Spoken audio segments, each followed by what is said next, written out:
Hello everyone, उम्मीद करता हूँ आप सभी लोग स्वस्थ हैं। एसएससी सीजीएल 2023 एग्जाम से रिलेटेड एक important information post preference form SSC ने आउट कर दिए हैं, ठीक है। और इस बार एसएससी ने काफ़ी फास्ट किया है, पिछले साल से भी। पिछले साल एग्जाम होने के लगभग 1.5 महीने के बाद पोस्ट प्रेफरेंस फॉर्म निकाले गए थे टीयर 2 के, और इस बार विद इन 1 मंथ आपको पोस्ट प्रेफरेंस फॉर्म मिल रहे हैं 20 दिन के बाद ही। साथ ही साथ और भी कुछ चीजें हैं, क्योंकि एसएससी ने सीजीएल के पोस्ट प्रेफरेंस फॉर्म जल्दी निकाल दिए, और एक तरह से ब्लेसिंग इन डिस्गाइज है एसएससी सीएचएसएल 2023 एस्पिरेंट्स के लिए, क्योंकि उनका टीयर 2 एग्जामिनेशन अब कब हुआ था? 2 नवंबर को हुआ था, राइट। अभी तक उनका टीयर 2 के आंसर की एसएससी ने रिलीज नहीं करी। टीयर 2 की आंसर की आने के बाद लोग उस पे क्या डालेंगे? रिप्रेजेंटेशन डालेंगे, कौन कौन सा क्वेश्चन गलत है, कौन कौन सा क्वेश्चन सही है, ठीक है। उसके बाद SSC post preference form out करेगा। तो अगर ऐसा हो जाता है कि सीजीएल 2023 का रिजल्ट सीएचएसएल 2023 के पोस्ट प्रेफरेंस से पहले आ जाता है, तो सीएचएसएल 2023 में काफी सारी सीट्स वैकेंट रहने से बच जाएंगे, क्योंकि लोग उसका पोस्ट प्रेफरेंस फॉर्म फिल नहीं करेंगे, राइट। तो काफी ज्यादा एडवांटेज होने वाला है सीएचएसएल एस्पिरेंट्स को। तो एक तरीके से ब्लेसिंग इन डिस्गाइज, अगर जैसा मैं बोल रहा हूँ ऐसा हो जाता है तो ठीक है। हो सकता है यही मेन रीजन रहा हो एसएससी ने सीएचएसएल के आंसर की ना दियो, ठीक है। Just a speculation, exact reason SSC को ही पता, वरना जो आंसर की है वो 2 या 3 दिन में आ जाती है। सीजीएल की भी मेरे ख्याल से 27 को पेपर हुआ था, 30 तारीख को आंसर की रिलीज कर दी थी एसएससी ने 3 दिन के बाद। हर साल ऐसे ही होता हुआ आ रहा है। लेकिन सीएचएसएल का 2 नवंबर को पेपर हुआ, अभी 17 नवंबर हो चुकी है, अभी तक आंसर की एसएससी ने रिलीज नहीं करी है टीयर 2 की, ठीक है। आगे मैं बढ़ता हूँ, ठीक है। स्टेट वाइज वैकेंसी कुछ डिपार्टमेंट्स की मैं आपको बताऊंगा, जैसे जीएसटी इंस्पेक्टर हो गया, प्रिवेंटिव ऑफिसर हो गया, एग्जामिनर हो गया, साथ ही साथ इनकम टैक्स इंस्पेक्टर और इनकम टैक्स टैक्स असिस्टेंट, उसकी मैंने पहले भी दिखाई थी। स्टेट वाइज वैकेंसीज आपको अब दोबारा एक बार दिखा दूंगा। बाकी और भी बहुत सारी चीजें जो हम डिस्कस करेंगे। एक्सपेक्टेड रिजल्ट कब आ सकता है, तो चलो ज्यादा टाइम ना लगाते हुए मैं वीडियो को स्टार्ट कर सकता हूँ। ये मैं ऑलरेडी बता चुका हूँ, सीएचएसएल 2022 एस्पिरेंट्स के लिए काफी अच्छा हो सकता है अगर ऐसे चले। देखो, जब भी आप पोस्ट प्रेफरेंस भरते हो तो आपको पता होना चाहिए जो सी पोस्ट के लिए आप अप्लाई कर रहे हैं उसके बारे में सभी इन्फॉर्मेशन, राइट। कि प्रमोशनल एस्पेक्ट कैसे हैं, किस तरीके से चीजें चलती हैं, ठीक है। क्या चांसेस रहेंगे आपके, मेडिकल किस तरीके से होता है, and rest of the things. तो बहुत सारे डिपार्टमेंट्स, बहुत सारे पोस्ट के लिए मैंने ऑलरेडी डिटेल में सारी वीडियो बना रखी है, ठीक है। आप वो देख सकते हो, जिसमें काफी सारी वीडियोज में तो डायरेक्टली जो लोग ऑलरेडी वर्किंग है उन्होंने बताया कि वर्क कल्चर कैसे होता है। और बाकी कुछ पोस्टमैन जहाँ पे वो खुद से नहीं बता सकते थे, तो मैंने लोगों से कम्युनिकेट करके जो उस डिपार्टमेंट में वर्किंग है वीडियोज क्रिएट करी है, ठीक है। आप एक वीडियो ये देख सकते हैं, साथ ही साथ पैरेलली आप इनका कमेंट सेक्शन जरूर चेक करें, उसमें पिन कमेंट जरूर देखें, क्योंकि कई बार क्या होता है कि जो इन्फॉर्मेशन मेरे पास आई उसमें कुछ गलत उन्होंने बता दिया, ठीक है। और या फिर मेरे एंड में हल्की सी गलती हो गई तो वो पिन कमेंट में सही कर दी जाती है, ठीक है। तो वो आप एक बार चेक कर लें। जैसे एमईएस वाली वीडियो है, इसके अंदर एक, उसके अंदर जो स्टेट प्रेफरेंस होती है उसके लिए प्रेफरेंस फॉर्म मिलता है, लेकिन वीडियो में जिनसे मैंने बात करी थी उन्हें एक्चुअली याद नहीं था, उन्होंने कहा था कि प्रेफरेंस फॉर्म नहीं आता है, उस टाइम पे शायद ना आता हो, 5 साल पहले जब रिक्रूटमेंट हुई थी। लेकिन पिछले साल आया था, तो मैंने तभी पिन कमेंट में बता दिया था, टेलीग्राम पे भी बता दिया था। तो पिन कमेंट जरूर वीडियोज का आप चेक करें, जिससे कि कहीं मिस्टेक होगी तो वो कवर हो जाएगी। बाकी आप एक सेकंड ओपिनियन जरूर लें, ठीक है, क्योंकि जब वीडियोज क्रिएट की जाती है उसके हिसाब से जैसे जैसे जोन अलग होता है तो लोगों की चीजें बदलनी स्टार्ट हो जाती हैं। तो हर स्टेट टू स्टेट भी सीनियोरिटी, क्या कहते हैं, प्रमोशंस कैसे चल रहे हैं, वो चीज वेरी करती रहती है। तो बहुत सारे फैक्टर्स वेरिएबल होते हैं, इसलिए आप डबल ओपिनियन जरूर एक पोस्ट के बारे में लें। बाकी आप यहाँ से काफी सारी चीजें आपको जानने को मिल जाएंगी, वो आप देख सकते हैं। सैलरी अभी काफी, जब मैंने ये वीडियो बनाई थी उससे काफी इंक्रीज हो चुकी है, तो एक डिटेल्ड वीडियो सैलरी के ऊपर मैं लेके आऊंगा, that will motivate you even more. And अब नोटिस पे आ जाते हैं, जो प्रेफरेंस से रिलेटेड नोटिस आया, ठीक है। नोटिफिकेशन एसएससी ने जारी किया था 3 अप्रैल को, ठीक है। आपका जो टीयर 2 एग्जामिनेशन करवाया गया है वो आपका 26 अक्टूबर और 27 अक्टूबर को हुआ था। आज 17 नवंबर, पोस्ट प्रेफरेंस फॉर्म आउट हो चुके हैं। प्रेफरेंस आप 18 से लेके 26 नवंबर तक भर सकते हैं। तो एसएससी ने अच्छा खासा टाइम दिया, 8 दिन का टाइम दिया। पिछली बार 4 या 5 दिन का टाइम, तो 8 दिन में अपनी पूरी की पूरी वर्किंग करें, उस हिसाब से आप अपनी प्रेफरेंस फिल करें, ठीक है। ssc.nic.in पे जाके आप ऑप्शन कम प्रेफरेंस का ऑप्शन दिखेगा, वहां पे जाके आप अपनी प्रेफरेंस डाल पाएंगे एसएससी की ऑफिशियल वेबसाइट पे ही, ठीक। जो भी आप प्रेफरेंस सबमिट करेंगे उससे पहले इस चीज का जरूर ध्यान रखें कि आप एक बार नोटिफिकेशन को गो थ्रू कर लें, ठीक है। मेडिकल स्टैंडर्ड्स आपको अच्छे से थोड़ा आइडिया होना चाहिए। वैसे तो एसएससी का मेडिकल इजी होता है, मेनली आपको ये देखना है कि कलर ब्लाइंड तो नहीं है आप, ठीक है। जिन पोस्ट के लिए कलर ब्लाइंड एलिजिबल नहीं है उन पोस्ट के लिए आपको अप्लाई नहीं करना, ठीक है।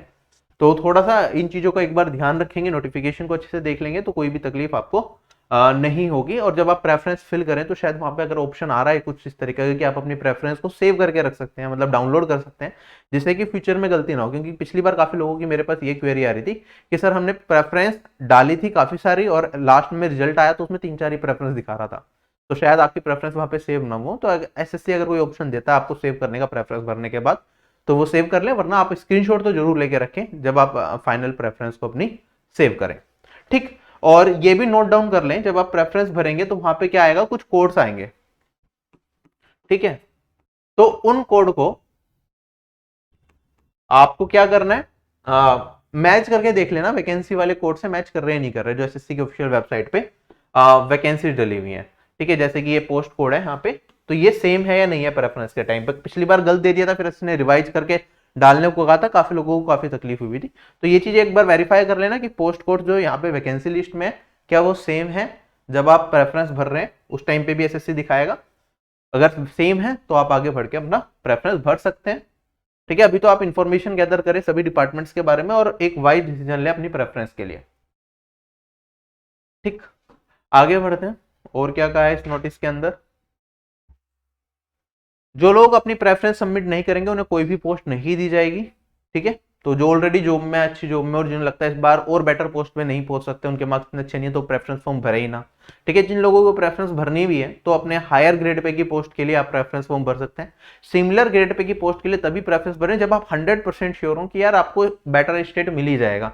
अदरवाइज आप प्रेफरेंस भरेंगे और जो जॉब आपको मिलेगी उस पर काम नहीं करेंगे तो सीट वेस्ट हो जाएगी। ठीक है, आप मल्टीपल सिलेक्शंस दिखा के आपको कुछ नहीं मिलने वाला है यहाँ पे, तो इस चीज का जरूर ध्यान रखेंगे कि जो बाकी लोग हैं उन्हें मौका मिलना चाहिए। आप ऑलरेडी एक अच्छी जॉब में हो तो बी वाइज। ठीक है, एक टाइम ऐसा भी था कि आप लोग बहुत ज्यादा मेहनत कर रहे थे कोई सी भी पोस्ट मिल जाए उसके लिए, और जब आपके पास आज जॉब है तो ये ना करें कि बाकी लोग जो एक अपॉर्चुनिटी चाहते हैं उनकी अपॉर्चुनिटी छीन ले उन पोस्ट के लिए भी प्रेफरेंस डाल के जिस पर आप काम नहीं करना चाहते या कर नहीं रहे। थोड़ा सा वाइज हो जाओ, थोड़ी सी एनालिसिस कर लो, थोड़ी चीजें देख लो। वीडियोज वगैरह कट ऑफ एनालिसिस की मैंने एक वीडियो डाली थी, उससे एक रफ आइडिया आपको लग जाएगा कि अप्रोक्सीमेट आपकी रैंक्स क्या चल रही होंगी। साथ ही साथ आप हर पोस्ट के बारे में जो भी आप प्रेफरेंस में भर रहे हो उसके बारे में कंप्लीट इन्फॉर्मेशन आपके पास होगी, तो आप सही पोस्ट फिल करेंगे। ऐसी पोस्ट फिल नहीं करेंगे जिस पर आप काम नहीं कर सकते। ठीक है, लापरवाही होना कि यार चलो ये वाली बेटर लग रही है, ये वाली भी भर देता हूँ, ठीक है, और फिर बाद में लगे यार नहीं छोड़ो, इसे स्विच करने का फायदा नहीं है, मेरे में मैं जो ऑलरेडी जिस जॉब पे काम कर रहा हूँ 3 साल हो गए हैं, अभी प्रमोशन होने वाला है, ठीक है, वो वाली जॉब ज्वाइन भी करूंगा चाहे बेटर पोस्ट भी हो लेकिन लोकेशन दूर मिलेगी। ठीक है, तो हर एक फैक्टर को आपको ध्यान में रखते हुए ही पोस्ट प्रेफरेंस फॉर्म भरना है।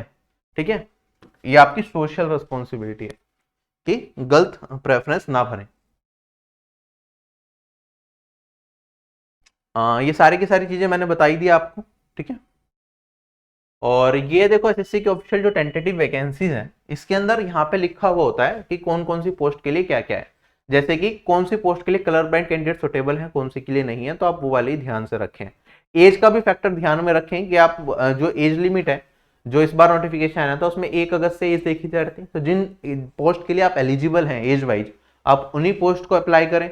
खास तौर पे यहाँ पे इन्होंने एसएससी ने नोटिफिकेशन में भी पीडब्ल्यूडी एस्पिरेंट्स के लिए कहा है।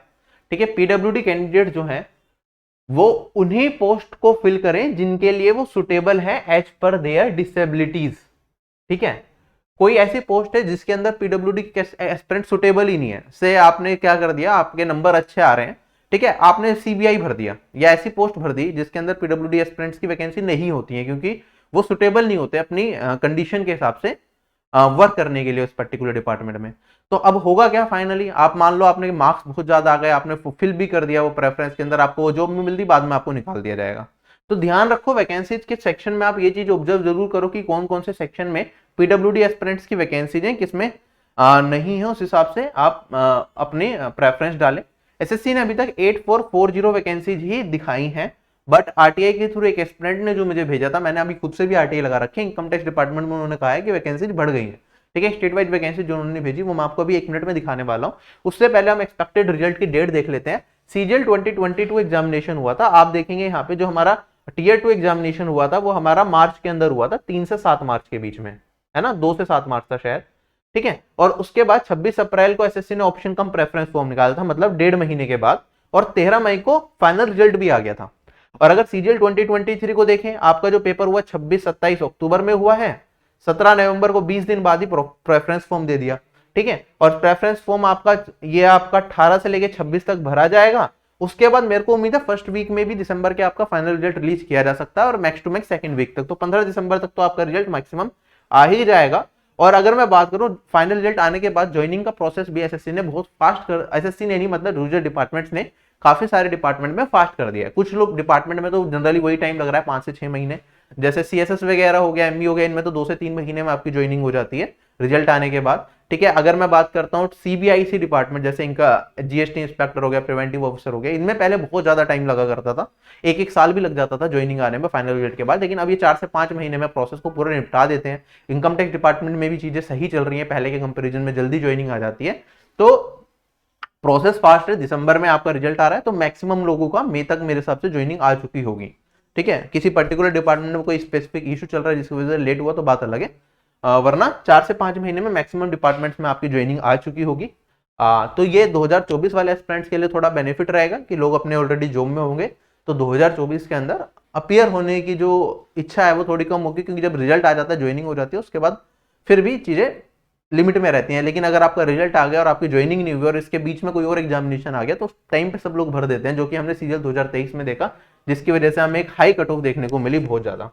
बाकी अगर मैं बात करता हूँ जीएसटी इंस्पेक्टर की वैकेंसीज की, तो स्टेट वाइज वैकेंसीज आप यहाँ पे देख सकते हैं कि किस स्टेट में कितनी कितनी वैकेंसीज हैं। जैसे दिल्ली के अंदर बात करूँ, जीएसटी इंस्पेक्टर की इस बार 88 वैकेंसीज हैं, वडोदरा के अंदर 207 वैकेंसीज हैं, हैदराबाद के अंदर 597 वैकेंसीज हैं, मुंबई के अंदर यहाँ पे 621 वैकेंसीज हैं, ठीक है। बाकी जोन्स की भी आप वैकेंसीज यहाँ पे देख सकते हैं। लखनऊ के अंदर 13 है, बहुत कम है। चेन्नई के अंदर 214 वैकेंसीज है। आगे बात करते हैं प्रिवेंटिव ऑफिसर की वैकेंसीज की, तो 276 टोटल वैकेंसीज है। इसमें मुंबई कस्टम, गोवा कस्टम, विशाखापट्टनम, कोलकाता, चेन्नई, त्रिवेंद्रपुरम, यही देख सकते हैं, क्योंकि ये पोर्ट पे ही जो पोर्ट वाले रीजन है वहीं पे इनकी पोस्टिंग होती है, तो 6 से 7 जोन में ही इनकी पोस्टिंग रहती है। ऐसे ही एग्जामिनर पोस्ट की भी होती है। आप स्टेट वाइज वैकेंसी यहाँ पे देख सकते हैं, मिशन अवेलेबल हो तो आप helpdesk.rb@gmail.com पे भेज सकते हैं। जैसे ही मेरे पास आएगी तो मैं आप लोगों को यहाँ पे टेलीग्राम के माध्यम से आप तक वो वैकेंसीज का आरटीए रिप्लाई देता रहूंगा, जिससे कि आप एक इन्फॉर्म डिसीजन ले पाए। अभी टाइम बहुत कम है, तो you have to act fast, ठीक है। काम में लग जाओ, सब चीजें पढ़ाई से ज्यादा इंपॉर्टेंट है एक बेस्ट पोस्ट अपने लिए चुनना, कि आपके मार्क्स के बेसिस पे आपको कौन सी बेस्ट पोस्ट मिल सकती है, और इसमें मेहनत आपको ही करनी पड़ेगी, ठीक है। जो आपको लगता है मिल सकती है वो दे दें एसएससी को। बल्कि यहाँ पे मेरे हिसाब से एक चीज और करनी चाहिए थी, एसएससी ने अभी ना कि फाइनल मार्क्स नहीं दिए, ठीक है। एसएससी अगर मार्क्स दे देता, ऑल्दो अब तो फाइनल रिजल्ट के बाद ही आएंगे, लेकिन एसएससी को फाइनल आंसर की रिलीज कर देनी चाहिए, जिससे कि एस्पिरेंट को पता चले कौन कौन से क्वेश्चन एक्चुअली में एसएससी ने रॉन्ग माने हैं, कौन से नहीं माने, एक्चुअल मार्क्स कितने मिले। अभी भी काफी लोग डिलेमा में है, 3-4 क्वेश्चन जो एग्जाम में कुछ को गलत लग रहे हैं, कुछ को नहीं लग रहे, अब उसके बेसिस पे भी काफी सारी रैंक ऊपर नीचे हो जाती है, जिससे कि जो डिजायर्ड लग रहा होता है कि ये स्टेट मिलेगी, कई बार नहीं मिलती, कई बार उससे बेटर पोस्ट मिल सकती थी, लेकिन हम लोकेशन की वजह से दूसरी पोस्ट डाल देते हैं। बहुत सारे फैक्टर्स होते हैं, तो फाइनल आंसर की अगर एसएससी रिलीज कर देता पहले तो बेस्ट रहता, बट मुझे नहीं लगता अभी कोई उसकी उम्मीद है। तो आप लोग एक इन्फॉर्म डिसीजन लेके अपनी पोस्ट प्रेफरेंस को भरें, ठीक है। बाकी जो लोग अगले साल की तैयारी कर रहे हैं, क्योंकि अभी टाइम है एग्जाम्स में बहुत ज्यादा, तो जरूरी है कि हम एक स्ट्रिक्ट प्लान को फॉलो करते हुए आगे बढ़े। तो ऑफिसर बैच से जो लोग जुड़ना चाहे कंप्लीट तैयारी के लिए, वो जुड़ सकते हैं। एक नया टारगेट ग्रुप स्टार्ट हुआ था 15 नवंबर से। जो लोग बिगिनर्स हैं वो कंप्लीट तैयारी इसके थ्रू कर सकते हैं, उन टारगेट्स को फॉलो करके। जो लोग ऑलरेडी बहुत अच्छा कर रहे हैं, ठीक है, वो लोग अपने हिसाब से कोर्स के कंटेंट को यूज करते हुए अपनी तैयारी कर सकते हैं। रिपीटर्स के लिए भी मैं डेडिकेटेड टेलीग्राम ग्रुप का प्लान कर रहा हूं, लेकिन अभी तक वो रोल आउट नहीं हुआ है, तो I will think about it, I am working on it. जैसे ही होगा तो आप लोगों को बताया जाएगा। बाकी कॉलेज स्टूडेंट्स हो गए, या जो लोग ऑलरेडी जॉब में है, किसी प्राइवेट सेक्टर में काम कर रहे हैं, जिनके पास पढ़ने का कम टाइम मिलता है, 4 से 5 घंटे ही पढ़ाई के निकाल पाते हैं, उन लोगों के लिए भी, क्योंकि अभी सीजीएल के लिए स्पेसिफिक टाइम अवेलेबल है हमारे पास, 9 से 10 महीने हैं, तो उनके लिए भी डेली टारगेट ग्रुप हमने स्टार्ट कर दिया कॉलेज स्टूडेंट्स के लिए और उनके लिए, जिससे कि आप कोर्स के कंटेंट को एक स्ट्रिक्ट टाइम बाउंड मैनर में कवर कर पाए, और एग्जाम तक आपकी अच्छे से रिवीजन भी हो जाए, प्रैक्टिस भी हो जाए, और आपको कोई भी दिक्कत ना आए। कुछ इस तरीके से टारगेट्स हमने इसके लिए बनाए हैं। बाकी इस वीडियो में सिर्फ इतना ही, मैं आप लोगों से यहीं विदा लेता हूँ। Bye bye everyone, take care, have a nice day and जय हिंद।